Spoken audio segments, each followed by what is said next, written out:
Ate tre omasa takta suagani an puante beram notice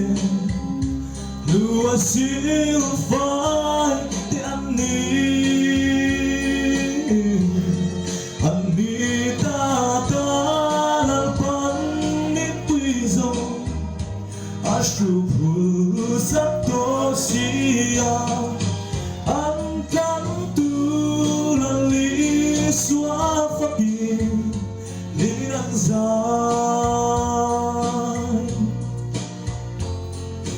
Hengkang maabiwan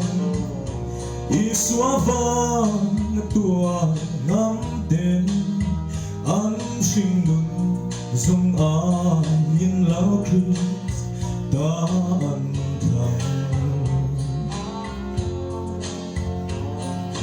Rin omin laliswa Mga itutupuang zeli Harsat na nuaya Cheltaki ang vadvay Hengkang sa te Shwe Nasa takta suagani ang puante beram notice luasil fai te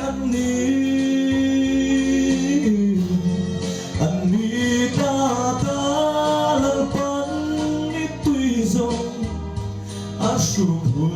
satosia ang kantulali suafaki niranzay